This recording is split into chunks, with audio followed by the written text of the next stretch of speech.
Hello everybody and welcome back to more political chatter. In this video we will be talking about, for once again, the Maryland Senate race in 2024. And it appears that Republicans could actually, maybe, potentially, pick up this Senate seat in November, despite Maryland being one of the most Democratic states in the country. Now, Angela Alsobrooks, who is the Prince George's County executive, which is just not every state has that position, but it is just a local position in the state of Maryland that public officials, may hold. Angela Alsobrooks is a county executive in Maryland for Prince George's County, and she is a Democratic candidate for U.S. Senate in Maryland. Now, she just rolled out this new ad where she has Wes Moore, the extremely popular governor, I believe, in the top 10 he was like the fourth most popular governor in the country, in the most recent survey. And she's got Chris Van Hollen, who is the other senator from Maryland, on his side, and basically saying how they support Angela Alsobrooks for Senate. And she's got a huge enthusiastic crowd behind her. As well as many other elected officials in Maryland. Jamie Raskin, Steny Hoyer, many Maryland politicians on her side. Now, this race is going to be a close one, the general election, that is, and the Democratic primary, because we've got Angela Alsobrooks, as well as David Trone, who it appeared when he announced his candidacy that he would just cruise, into this nomination, be the nominee, and win this Senate seat easily. He is a U.S. representative from Maryland's 6th congressional district, so, he's up there in ranks, and additionally, he's got the money. When you look at his fundraising numbers, it is very interesting because you can see how David Trone dominates the fundraising numbers, dominates over Angela Alsobrooks. But when you look at it, you see that $41.7 million of the $42.4 million was David Trone's own money. He put that money into his campaign by himself. He has only raised $800,000 compared to his $42 million that he has. Now, don't get me wrong. That is still more money. It doesn't matter how it was raised. That is still more money that David Trone has spent. I mean, he has spent $44 million to Angela Alsobrooks' $4 million. That is a times 11, whatever. He has spent 11 times more money than Angela Alsobrooks has in this race. So he is dominating in fundraising, and he is a much higher position. And I will note, by the way, this seat is held by Ben Cardin, but he's retiring. So, Jason Palmer, okay, whatever. But, this race, really, when you look at it, should not be all that competitive. But, I mean, before we even get to the ad, which I don't talk about ads a lot, but, like, I don't make a whole video about an ad, about a commercial. But this is an election-winning ad right here, when you have one of the most popular governors in the country, of the state that you're running for Senate in. You've got the other senator. You've got multiple representatives who serve with David Trone in Congress, choosing you over David Trone. This is an election-winning ad. And this comes after the polls were already starting to indicate that this would be a pretty close race. At first, it really wasn't looking like that much. In November 2023, we see David Trone was up by 20.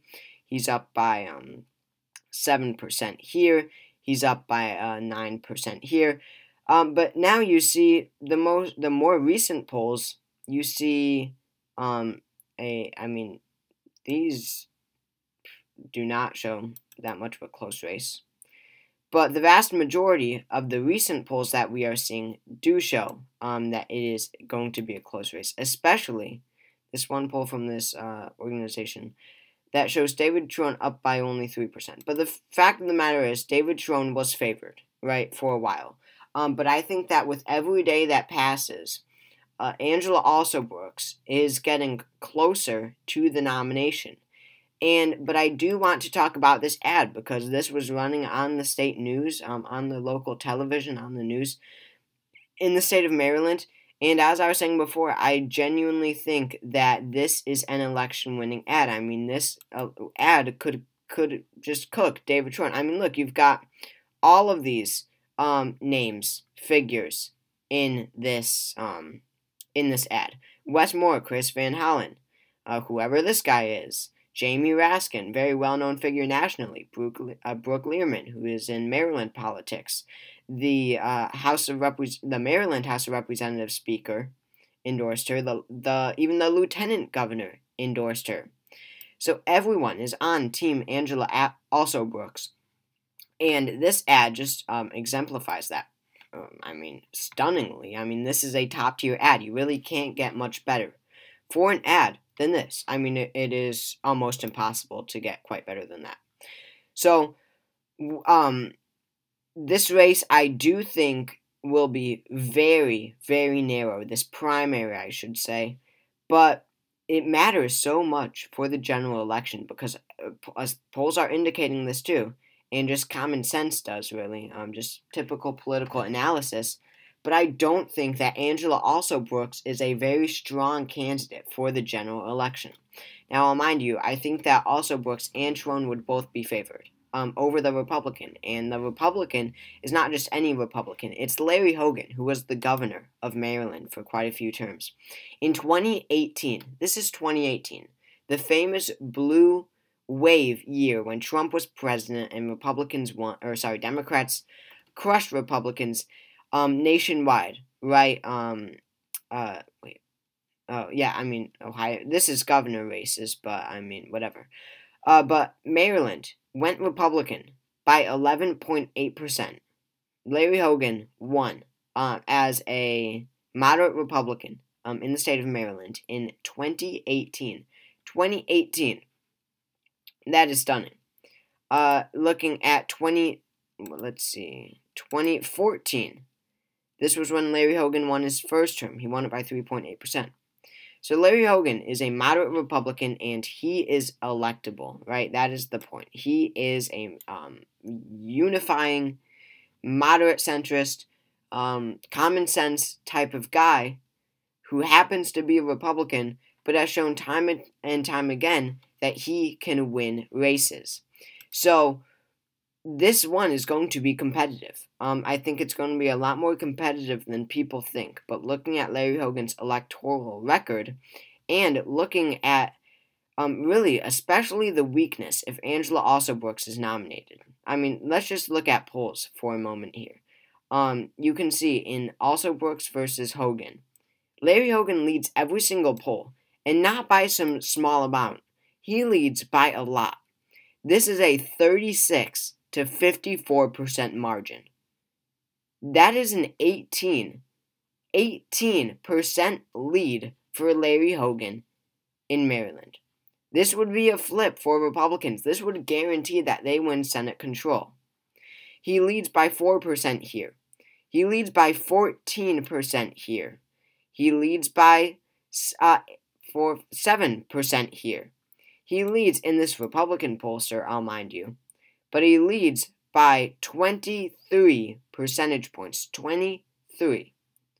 So, and then looking briefly at David Trone, he loses all but one poll.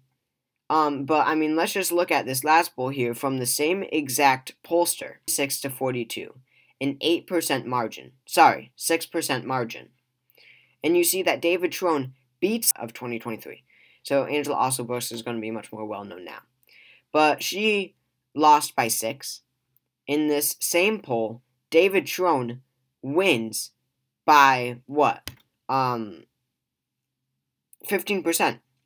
He wins by 15. So that is a 21-point difference between the electoral performance of Trone and Alsobrooks. But looking at a more recent example, we see that Larry Hogan beats David Trone by 13, and Larry Hogan beats Angela Alsobrooks by 18. So still, you see, even with Angela Alsobrooks now, this is April 7th to 10th, she is much more well-known and popular now, she is still a much weaker candidate overall than David Trone. That's because I believe that David Trone is much more electable. Larry Hogan can, David Trone is someone who is from a swing district and does value bipartisan politics. I mean, he talks bipartisan politics. And I think that, obviously, Larry Hogan is going to run that same type of campaign. That's the only way that Larry Hogan could possibly win. So, that would contrast with David Trone. They would be running a very similar type of campaign.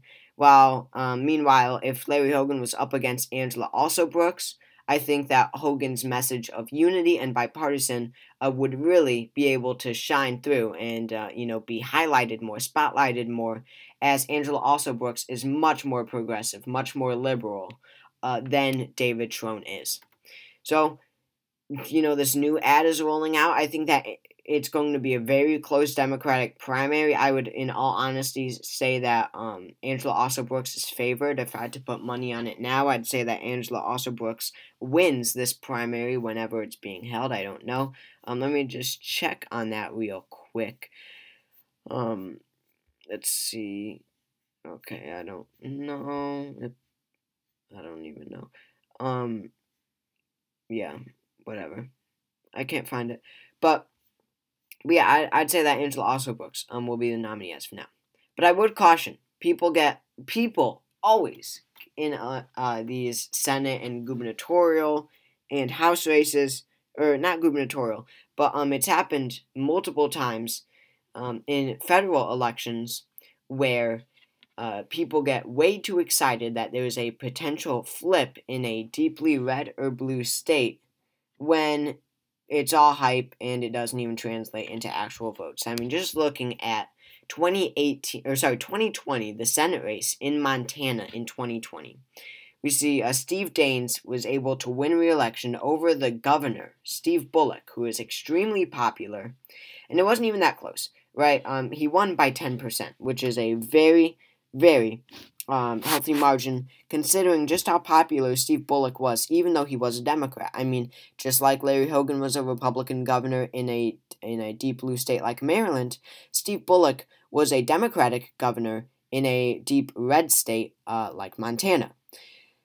So Steve Bullock ran for Senate in 2020, and when you look at the polls, people got really excited about this one because you can see that polls were showing a very close race. Steve Daines only up by 4. Steve Bullock up by 1. Tied here. Steve Bullock up by 1. Steve Daines up by 3. Steve Daines up by a single point. Steve Daines up by 2. Steve Bullock up by 2. So this was really looking like a toss-up race. If you look at the predictions, even though these same pollsters or political analysis corporations or whatever, or organizations is the better term, had Montana going solidly for Trump. They said that they all said that Trump would win Montana by a solid margin.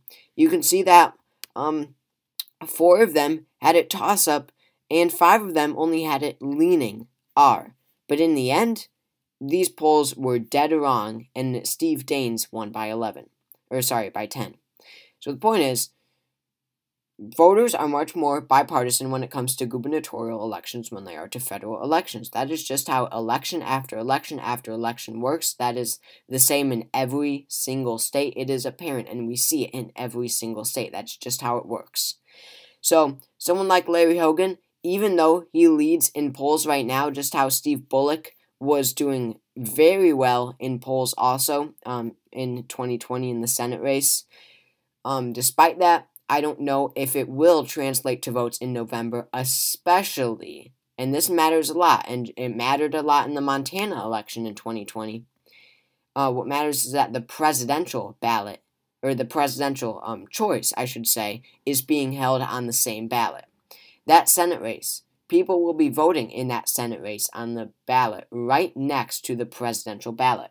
And as we all know, Biden will win the state of Maryland handily. So while they're at it, while they are voting Democratic for the presidential election, they are just simply, common sense, they're much more likely to vote Democratic in the Senate race. And this was the same thing in Montana. If you look in the presidential election in Montana in 2020, Trump won it by 16. That really, Steve Daines would have won regardless, looking at his 10-point margin, but that really carried Steve Daines into that very healthy 10-point margin. So I'd be cautious of saying that this race is toss-up or Larry Hogan can win this, but I definitely think with Angela Alsobrooks rolling out this ad, getting her campaign in check, being the favorite in the Democratic primary, that it really increases Larry Hogan's chances, and maybe we could see a very competitive race here. So thank you all for watching this video. Make sure you go ahead and subscribe. That helped me out a lot. I hope you all enjoyed. Leave a comment, and I will see you all next time.